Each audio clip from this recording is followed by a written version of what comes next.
삼성전자가 엔비디아에 보낸 최신 HBM4 샘플 제품이 최종 합격했다는 소식입니다. 트럼프의 관세 정책과 지분 투자 문제 등으로 아주 복잡하게 얽혀있는 이때에 투자자들이 아주 만족할 만한 뉴스가 아닐 수 없습니다. 하반기 삼성전자는 어떻게 될지 관련하여 김지민 기자가 살펴봤습니다. 안녕하세요. 뉴스톡톡입니다. 오늘 여러분이 보내주신 자료들 보니까요. 삼성전자를 둘러싼 소식들이 정말 많고 또 복잡하더라고요. 네, 맞아요. 기술적인 좋은 소식도 있는데 또 지정학적인 문제들 이런 게 막 얽혀 있어서. 그렇죠. 그래서 오늘 저희는 이 복잡한 상황 속에서 과연 삼성전자가 내년에 10만 전자, 이 고지를 넘어설 수 있을지 그 핵심 요인들을 좀 집중적으로 파헤쳐 보려고 합니다. 네, 중요한 시점인 것 같습니다. 자, 그럼 뭐부터 시작해 볼까요? 역시 요즘 제일 뜨거운 감자죠. HBM 고대역폭 메모리 이야기부터 해야 할 것 같아요. 삼성전자가 엔비디아에 보낸 6세대 HBM, 그러니까 HBM4 샘플이 초기 테스트를 통과했다, 이런 소식이 있어요. 아, 네. 그 소식이 있었죠. 그게 엔비디아 차세대 AI 칩 루빈에 들어갈 거라고 하잖아요. 맞아요. 이게 통과됐다는 게 상당히 좀 긍정적인 신호로 보이긴 합니다. 이제 이달 말에 최종 양산 전 단계, 그 PP라고 하죠. 프리프로덕션. 거기에 들어가고 이게 잘 되면 연말쯤에는 대량 생산도 가능하다. 이런 전망이 나오니까요. 연말에요? 와, 생각보다 빠르네요. 그렇죠. 이게 왜 중요하냐면 만약 성공한다면 그 경쟁사인 SK 하이닉스 있잖아요. HBM 쪽에서 앞서갔었는데 그 격차를 확 줄일 수 있는, 어쩌면 따라잡을 수 있는 그런 발판이 되는 거거든요. 작년에 HBM 시장에서 삼성이 좀 주춤했었잖아요. 네, 맞아요. 그래서 이게 단순한 점유율 회복, 그 이상인 거죠. 삼성의 전체 AI 반도체 전략에서 아주 중요한 변곡점이 될 수도 있어요. 그렇군요. 근데 HBM4 말고도 5세대 그 HBM3E 12단 제품, 이것도 엔비디아 테스트 통과가 곧 된다, 이런 얘기도 있던데요. 네, 그것도 같이 진행 중인 걸로 알려져 있죠. HBM3 12단도 중요한 제품이고요. 특히 이게 흥미로운 게 엔비디아가 이걸 중국 수출용 칩 있잖아요. 약간 사양 낮은 거. 그 H20 말씀하시는 거죠? 네, 그거 관련해서 가격 협상력을 높이려고 삼성전자 카드를 쓸 수 있다, 이런 분석도 있더라고요.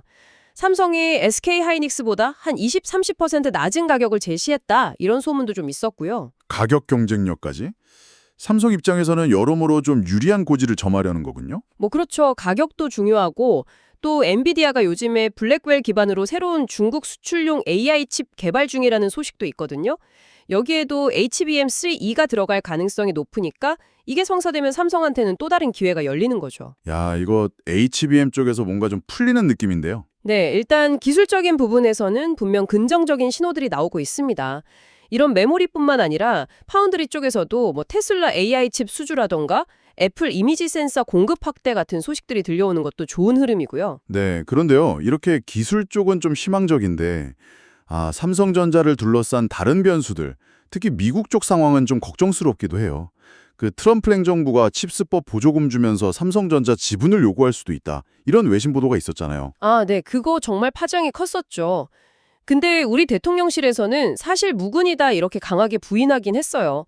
아직 보조금 받지도 않았고 삼성에서도 연락받은 바 없다 이러면서요. 네, 대통령실 해명대로 아직 현실화된 건 아니고 그냥 협상 전에 약간 압박용으로 흘린 거 아니냐, 이런 해석도 있고요. 그냥 협상용 설일 수도 있다. 그럴 가능성도 있죠. 근데 정말 만약에 그런 요구가 현실이 된다면 이건 좀 얘기가 달라지죠. 파급력이 상당할 겁니다. 어떻게 달라질 수 있을까요? 일각에서는 미국 정부랑 더 가까워지니까 관세 같은 다른 정치적 리스크는 줄어들지 않겠냐, 이렇게 긍정적으로 보기도 해요. 오히려 기회가 될 수도 있다. 네, 그런 시각도 있죠. 근데 반대로 이게 단순 지분 투자를 넘어서 경영권에 영향을 주려고 한다면 그건 좀 문제가 복잡해지죠. 특히 중국 사업 같은 거 할 때 제약이 생길 수도 있고요. 경영권 간섭 우려가 나올 수밖에 없겠네요. 그렇죠. 이게 다 결국 미국의 그 칩스법, 또 미중 기술 패권 경쟁, 그리고 메이드 인 아메리카를 강조하는 그 정책 흐름 속에서 봐야 하는 문제라서요.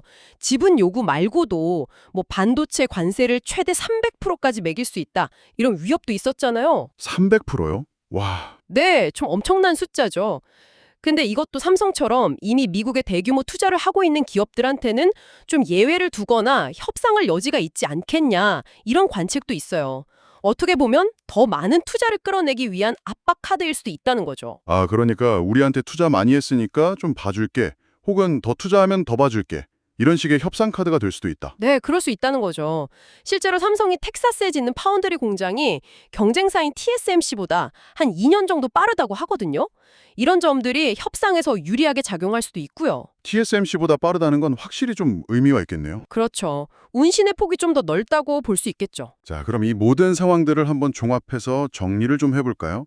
삼성전자가 HBM 기술 경쟁에서는 지금 추격자 입장이지만 어쨌든 의미 있는 진전을 보여주고 있고, 동시에 미국과의 관계 설정이라는 정말 복잡한 지정학적 숙제를 안고 있는 상황, 이렇게 볼 수 있겠네요. 네, 딱 그렇습니다. 그래서 10만 전자를 가느냐 마느냐는 결국 두 가지 축에 달려 있다고 봐요. 첫째는 말씀하신 대로 HBM 시장에서 확실히 자리를 잡고 또 파운드리 같은 비메모리 사업에서도 성과를 내는 거. 이건 이제 기술적인 과제죠. 기술력. 네, 기술력이죠.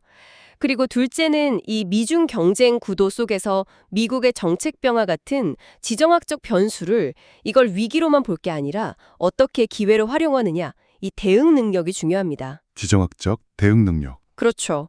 예를 들어 아까 말한 엔비디아의 새로운 중국향 칩 있잖아요. 거기에 삼성 HBM이 딱 들어간다. 이러면 정말 큰 수혜를 볼 수 있는 거고요. 최근에 샘 알트먼 같은 사람들이 AI 거품론 이야기도 좀 하긴 했지만 그래도 AI 인프라 투자는 여전히 견조해 보인다는 점?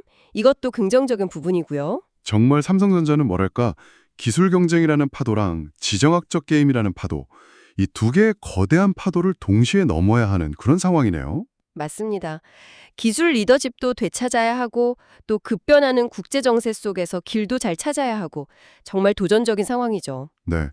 오늘 저희가 짚어본 것처럼 정말 여러 변수들이 복잡하게 얽혀 있습니다. 그렇죠. 그래서 단순히 주가가 오를 거냐 내릴 거냐 이걸 넘어서서 삼성이 이 복잡한 환경을 어떻게 헤쳐나가는지 그 과정 자체를 좀 지켜보는 게 중요할 것 같아요.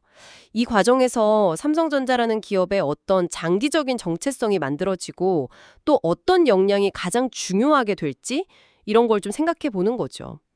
여러분은 이 상황을 어떻게 보고 계신가요? 한번 스스로 질문을 던져보시는 것도 의미 있을 것 같습니다. 미국 정부의 삼성전자 지분 투자 검토 소식은 정치적 리스크 완화와 칩스법 보조금 확대라는 긍정적인 기회가 될 수 있지만 동시에 경영권 간섭 가능성과 같은 복잡한 셈법이 필요한 사안입니다. 긍정적인 소식으로는 삼성전자가 HBM 사업에서 엔비디아 HBM4 샘플 테스트를 통과하며 불확실성을 해소했고 파운드리 사업 또한 테슬라와 애플의 신규 수주로 턴어라운드를 맞고 있습니다. KB증권은 이러한 긍정적 요인들을 바탕으로 삼성전자의 목표 주가 9만 원과 매수 투자 의견을 유지하고 있습니다. 앞으로 삼성전자의 행보가 반도체 시장에 어떤 변화를 가져올지 많은 기대가 되는 대목입니다. 여러분은 어떻게 보셨나요? 댓글로 의견을 나눠주세요.